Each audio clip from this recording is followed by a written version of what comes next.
ఎవరికైతే ఆయన చోటు ఉండదో వాడు మాత్రం వెనక చేరి మహిళలు అంటుండండి.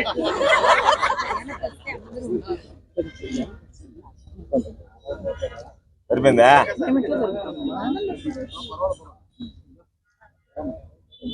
ఏబిఎన్ ఆంధ్రజ్యోతి వైఎస్ఆర్ కాంగ్రెస్ పార్టీ శ్రేణుల గురించి ప్రతినిత్యం అనేక రకాలైనటువంటి విమర్శలు చేస్తున్నటువంటి నేపథ్యంలో రాజకీయపరమైనటువంటి విమర్శలు చేస్తున్నారు. వ్యక్తిగతంగా మా పైన అనేక రకాలైనటువంటి విమర్శలు చేయడం, లేనిపోని అవినీతిని అంటగట్టడం, అనైతిక కార్యక్రమాలకి వైఎస్ఆర్ కాంగ్రెస్ పార్టీ పాల్పడుతుంది అని చెప్పి పదే పదే పత్రికల్లో రాయడం, టీవీలో చూపించడం అనేటువంటిది పచ్చ మీడియాకి ఆనవాయితీగా ఉంది. దాంట్లో ఏబిఎన్ ఆంధ్రజ్యోతి ముందడుగులో ఉంది. అయితే ఈరోజు ఒక అడుగు ముందుకు వేసి వైఎస్ఆర్ కాంగ్రెస్ పార్టీ శ్రేణులు వెన్నెముక లేని వాళ్ళు అని అంటూ, దానితో పాటు జగన్మోహన్ రెడ్డి గారు ఆదేశిస్తే మీ భార్యలు కాదు అని చెప్తే భార్యలు కూడా తల్లులు చెల్లెళ్ళని భావించి వాళ్ళని వేరే వాళ్ళకి ఇచ్చి పెళ్లిళ్ళు చేయడానికి కూడా సిద్ధపడేటువంటి బ్యాచ్ వైసీపీ బ్యాచ్ అని చెప్పి మాట్లాడడం జరిగింది. ఇప్పుడు దాకా బూతు రాధాకృష్ణ రకరకాలైనటువంటి పేర్లు ఉన్నాయి ఆయనకి. ఈరోజు అతని మానసిక స్థితి చూస్తే మెంటల్ కృష్ణ అని చెప్పి అనిపించింది. మెంటలోడు కూడా కొంచెం మామూలుగా మెంటల్ పట్టినటువంటి వాడు, లేకపోతే మదపిచ్చి పట్టినటువంటి వాడు మాట్లాడేటువంటి మాటలు చూపించేటువంటి చేష్టలు తప్ప ఒక జర్నలిజంలో ఉండేటువంటి వ్యక్తి సభ్య సమాజంలో ఏ విధంగా నడుచుకోవాలనే ఆలోచన, కనీస ఇంగిత జ్ఞానం ఉండేటువంటి వాడు ఇటువంటి పనులు చేయడు. అందుకని మహిళల పట్ల రాధాకృష్ణ వ్యవహార శైలి ఏ విధంగా ఉండేది అనేటువంటిది రాధాకృష్ణ అంతరాత్మకు తెలుసు. పాపం రాధాకృష్ణ వేధింపులు భరించలేక ఈ లోకాన్ని విడిచిపోయినటువంటి ఆయన భార్యకి తెలిసి ఉంటుంది. కాబట్టి చెల్లికి, ఆలికి, తల్లికి తేడా తెలియనటువంటి మూర్ఖుడు ఈరోజు ఒక ఛానల్ నడిపిస్తా, నిన్న ఆంధ్రజ్యోతి ఆఫీస్ దగ్గరికి వెళ్ళి నిరసన తెలియజేయడానికి వెళితే దాని మీద రకరకాలైనటువంటివన్నీ పెట్టి మా మీద కేసులు పెడతా. రాధాకృష్ణ గుర్తుంచుకోవాల్సింది, ఈరోజు పోలీసులు గుర్తుంచుకోవాల్సింది, సాక్షి ఏమి రాయలే, మామూలుగా రాసిన దానికే సాక్షి ఆఫీసులకు వెళ్ళి తగలబెట్టారు. వెళ్ళి పాపం కొంతమంది జర్నలిస్టులు అయ్యా మా కార్యాలయాల మీద దాడులు చేస్తున్నారు అని అంటే మేమేం చేయలేమండి, మీ మానాన్ని మీరు ఏదో ఒక విధంగా ఆఫీసుకు తాళాలు వేసి వెళ్ళండి అని చెప్పి పోలీసు అధికారులు సెలవు ఇచ్చారు. అటువంటిది నిన్న మేము ఊరికే నిరసన తెలియజేయడానికి పోతే దానికి 4 దారులు ఉంటే 4 దారుల దగ్గర బ్యారికేడ్లు, దాని మీద మళ్ళా రోడ్డు మీద ఉండేటువంటి కంప, ముళ్ళ కంచెలు, రకరకాలైనవన్నీ వేసి ఇబ్బందులు పెట్టి ఈరోజు దాని మీద మా మీద ఎఫ్ఐఆర్లు కట్టేటువంటి పరిస్థితికి దిగజారిపోయారు. కాబట్టి రాధాకృష్ణ గుర్తుంచుకోవాల్సింది, నువ్వు మాట్లాడినటువంటి మాటలు ఏదైతే ఉన్నాయో సభ్య సమాజం సిగ్గుతో తలదించుకుంటుంది. మహిళలు నీ ముఖాన ఉమ్మేస్తున్నారు. కాబట్టి మహిళా లోకం చీకొడుతుంది. న్యూట్రల్గా ఉండేటువంటి వాళ్ళు ఎవరు కూడా ఆంధ్రజ్యోతి పేపర్ను చూడటం లేదు. ఆంధ్రజ్యోతికి సంబంధించి ఎందుకు ఈ మాట చెప్తున్నాను అంటే, నీ ఛానల్కి నీకున్న క్రెడిబిలిటీ ఏంటంటే, సార్ ఏమన్నాడు సార్ ఆంధ్రజ్యోతి రాధాకృష్ణ అని అంటే, ఇదిగో ఏదన్నాడంటే ఉమ్ముతున్నారు నీ ముఖాన. అంటే చూడటం నీ ఛానల్ తెలుసుకుంటున్నారు ఏం జరిగింది అని. ఆ స్థితికి దిగజారిపోయింది నీ పత్రిక, నీ ఛానల్. పాపం నువ్వేమో నన్ను మించినటువంటి వాడు లేడు, రకరకాలైనటువంటి స్లోగన్స్ పెట్టుకొని నువ్వు బ్రతుకుతున్నావు. కాబట్టి నువ్వు ఎదుటివాడికి చెప్పేవాడికి తప్ప నీకు చెల్లెలు ఉందో లేదో మాకు తెలియదు. ఉంటే వెళ్ళి నీ చెల్లెలను అడుగు. అమ్మా ఇది నేను ప్రసారం చేశాను అని అంటే వాళ్ళు ఏమి సమాధానం చెప్తారు. కాబట్టి నీకున్నటువంటి నీచ చరిత్రలాగా అందరూ బ్రతుకుతారు అనుకోవద్దు. రాధాకృష్ణది బ్రతుకే కాదు. కాబట్టి ఆయన ఏదో పెద్ద ఏదో సామెత ఉంది, ఎదుటివాడికి చెప్పేదానికి నీతులు ఉన్నాయన్నట్టుగా ఆయన పెద్ద సంస్కారం కలిగినటువంటి వాడిగా. నీ సంస్కారం అంతా మాకు తెలుసు.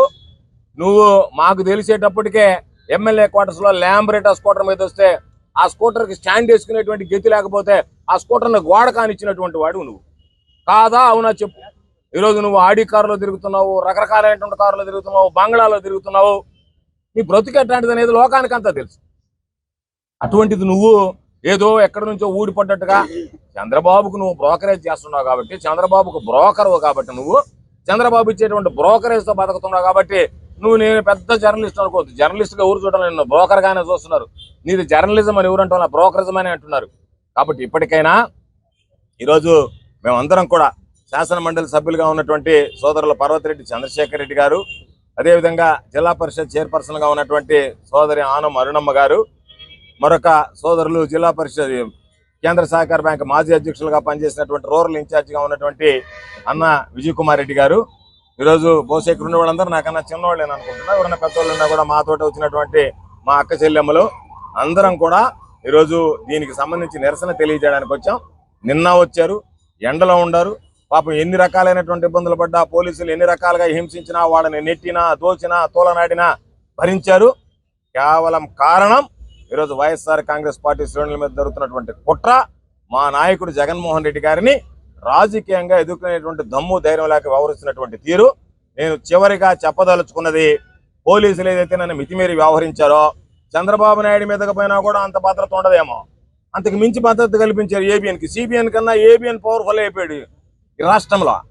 కాబట్టి మీకేమన్నా ఏబిఎన్ జీతాలు ఇస్తున్నాడా? ఏబిఎన్ కార్యాలయం నుంచి ఏమన్నా పోలీసులకు జీతాలు వస్తున్నాయా? లేకపోతే పోలీసులు ఎందుకు అంత ఉత్సాహంతో వందలాది మంది తరలి వచ్చారు? పాపం ఎక్కడెక్కడ వాళ్ళందరినీ తీసుకొచ్చి ఇబ్బందులు పెట్టారు, మళ్ళీ మైకుల్లో మాట్లాడారు, రకరకాలైనటువంటి ఇబ్బందులు పెడితే మేము ఒక అనుమానం వచ్చింది, ప్రభుత్వం మీకు జీతం ఇచ్చేది ప్రభుత్వమా, ఏబిఎన్నా, సిబిఎన్నా? ఎందుకంటే ఆయన చెప్పినటువంటి దాన్ని వంతపాడుతున్నారు కాబట్టి సిబిఎన్ వాళ్ళని ఆయన జోబుల నుంచి డబ్బులు తీసేయడంలే, ఏబిఎన్ ఆయన జోబుల నుంచి డబ్బులు ఇవ్వడం ఇచ్చేది ప్రభుత్వం. మీరు ప్లాన్ చేయాల్సింది ప్రభుత్వానికి, మీరు ప్లాన్ చేయాల్సిన శాంతి భద్రతలకి. కాబట్టి మీ వ్యవహార శైలి ఏ విధంగా ఉందంటే, మేము ఏబిఎన్ నుంచి ప్రతి నెల జీతం తీసుకుంటున్నాం కాబట్టి ఆ జీతకాలం కాబట్టి ఆ విధంగా పనిచేయాలన్నట్టుగా మీరు వ్యవహరించినటువంటి తీరు ఉంది. ఇది సమాజం కూడా పోలీసు వ్యవస్థను చూసి సిగ్గుపడాల్సినటువంటి పరిస్థితి ఏర్పడింది. కాబట్టి ఖచ్చితంగా మా ఈ పోరాటం ఏదైతే ఉందో ఈరోజు మీకు ఇచ్చాం, న్యాయస్థానాలను ఆశ్రయిస్తాం. తప్పనిసరిగా వైఎస్ఆర్ కాంగ్రెస్ పార్టీ రాబోయేటువంటి రోజుల్లో మా మహిళా మండలందరి సహకారంతో, వాళ్ళ అందరి యొక్క ఆలోచనతో ఈరోజు వాళ్ళ ఆగ్రహం కట్టలు తెంచుకుంటుంది. కాబట్టి భవిష్యత్తులో కూడా ఖచ్చితంగా వైఎస్ఆర్ కాంగ్రెస్ పార్టీ మా పోరాటాన్ని కొనసాగిస్తుందని చెప్పి సందర్భంగా తెలియజేస్తూ మేము జిల్లా ఎస్పీ గారిని డిమాండ్ చేస్తున్నాం. అన్ని నియోజకవర్గాల్లో ఈరోజు దానికి సంబంధించినటువంటి ఫిర్యాదులు ఇస్తున్నాం. మాకు రసీదులు అడిగినా కూడా ఈ పోలీస్ స్టేషన్లో మేము రసీదులు ఇచ్చే ఆనవాయితీ లేదు. వైఎస్ఆర్ కాంగ్రెస్ పార్టీ వాళ్ళకి మామూలు వాళ్ళకైనా ఇస్తాం, కానీ మామూలుగా దారిని పోయేవాడికి ఫిర్యాదు ఇచ్చినా మేము సంతకం పెట్టిస్తాం, కానీ వైఎస్ఆర్ కాంగ్రెస్ పార్టీ వాళ్ళకి ఏమన్నారు? మరి రోజు ఫ్రెండ్లీ పోలీసింగ్ దేనికి, గ్రీవెన్స్ దేనికి, మళ్ళీ దానికి ఒక రిసెప్షనిస్ట్ దేనికి?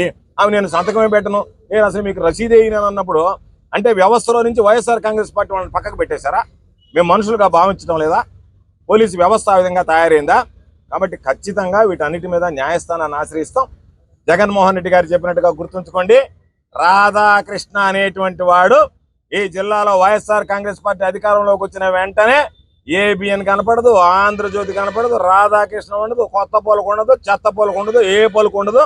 అసలు నీకు పలుకే మారిపోద్ది, పలుకే మర్చిపోయేటువంటి పరిస్థితి ఏర్పడుతుందని చెప్పే సందర్భంగా తెలియజేస్తూ, ఇప్పటికైనా బుద్ధి తెచ్చుకొని ఎదురుదాడి మాని, ఈరోజు ఇవిడ రాశాడు ఒకడు తలమాసినాడు, ఏమనంటే నేను ఏదో 2000 మందితో పిలుపునిచ్చామంటే 200 మంది కాలేదండి. ఈరోజు ఇక్కడికి వస్తేనే దగ్గర ఎంతమంది వచ్చారో లెక్కే. మనం ఏబిఎన్ వాడు ఎవడన్నా ఉంటే ఆ ఇచ్చినటువంటి వాడు కంప్లైంట్ ఇచ్చినటువంటి వాడు వచ్చి ఈరోజు లెక్కండి. ఈ రోజు కంప్లైంట్ ఇవ్వడానికి వస్తే ఎంతమంది వచ్చామో లెక్కేసుకోండి. కాబట్టి స్వచ్ఛందంగా పిలవకుండా, కాబట్టి నిన్న పిలుపునిస్తే ఎంతమంది వచ్చారంటే, ఎంతమంది వస్తే మీ పోలీసులు ఎందుకు 100 మంది వచ్చారు, 200 మంది ఆపడానికంటే అప్పటికి అంత బలంగా ఉన్నామనే మమ్మల్ని ఎదుర్కోలేకపోతున్నారా? 200 మందిని ఎదుర్కోలేనటువంటి పోలీసు వందలాది మందిని తీసుకొచ్చారు నిలబెట్టి, పాపం వాళ్ళందరినీ ఇబ్బంది పెట్టి ఎండలో వాళ్ళు సొక్కి పడిపోతురా, పాపం మా వాళ్ళు ఇబ్బంది పెడుతురా, ఆడవాళ్ళని కూడా చూడకుండా ధైర్యంగా పులులాగా పోరాడుతున్నా మీతోన. కాబట్టి మా పవర్ ఏందో మీకు అర్థమైంది. అధికారం ఉంటేనే కాదు, చంద్రబాబు లాగా 4 ఏళ్ళు చంద్రబాబు నాయుడు ఎక్కడో ముసుగేసుకొని పడుకొని అదేమంటే నాకు బయటకు వస్తే కోవిడ్ వస్తుంది, నేను ముందే 70 ఏళ్ళు దాటినటువంటి వాడిని నేను తట్టుకోలేనని చెప్పి ఆ విధంగా ఉండేటువంటిది కాదు. నిన్న చెప్పినా, ఈ రోజు చెప్తున్నా, రేపు చెప్తున్నా, వైఎస్ఆర్ కాంగ్రెస్ పార్టీ మా నాయకుడు జగన్మోహన్ రెడ్డి గారు మాకు ఇచ్చినటువంటి వారసత్వం గుండె ధైర్యం. ఆ గుండె ధైర్యంతోనే పోరాడతాం, ఆత్మస్థైర్యంతో మాట్లాడతాం. ఖచ్చితంగా ఈరోజు మీరు చేసినటువంటి తప్పుల్ని ఖండిస్తున్నాం, గర్హిస్తున్నాం. దానికి ఇప్పటికైనా మీరు బుద్ధి తెచ్చుకొని దాని మీద క్షమాపణలు చెప్పి చంపలేసుకోవడం తప్ప ఎదురుదాడి చేయడం మానుకుంటే మంచిదని చెప్పి చెబుతూ, ఈరోజు ఒక్క పిలుపుతో ఇంతమంది మహిళలు, ఇంతమంది వైఎస్ఆర్ కాంగ్రెస్ పార్టీ నాయకులు, కార్యకర్తలు తరలి వచ్చినందుకు వాళ్ళందరికీ పేరు పేరున హృదయపూర్వకమైనటువంటి ధన్యవాదాలు తెలియజేస్తూ, మీడియా ఒక పక్క ఇబ్బంది పెడుతున్న మీడియా మిత్రులు వాటిని పక్కన పెట్టి యూట్యూబ్ ఛానల్ కానీ మీడియాకి సంబంధించినటువంటి వాళ్ళు కానీ పచ్చ మీడియాను పక్కన పెట్టేస్తే మిగతా వాళ్ళందరూ కూడా ఈ విషయంలో మాకు సహాయ సహకారాలు అందించినందుకు మీడియా మిత్రులకు అందరికీ కూడా మరొకసారి పేరు పేరున హృదయపూర్వకమైనటువంటి ధన్యవాదాలు తెలియజేస్తాను. నిన్న జరిగిన ఘటనలో మీ పైన పలువురు శ్రేణుల పైన ఇదే స్టేషన్లో ఎఫ్ఐఆర్ నమోదైందని పొద్దున్నే ఏబీఎన్ ఆంధ్రజ్యోతిలో చూసినా నేను. నాకేం తెలియదు ఎఫ్ఐఆర్ నమోదైంది. ఇప్పుడు కూడా సిఐ గారు మీ మీద ఎఫ్ఐఆర్ ఉంది సార్ అని ఏం చెప్పలే. దాని గురించి ఏం ఆలోచన చేయాలి. పొద్దున్న ఏదో ఆన్ చేస్తే ఆయన ఏదో పెట్టుకొని ఉన్నాడు. అంతా అక్కడ జరిగింది ఇక్కడ జరిగింది అని చెప్పినానని. వాటికి ఏం భయపడేది ఉండదు.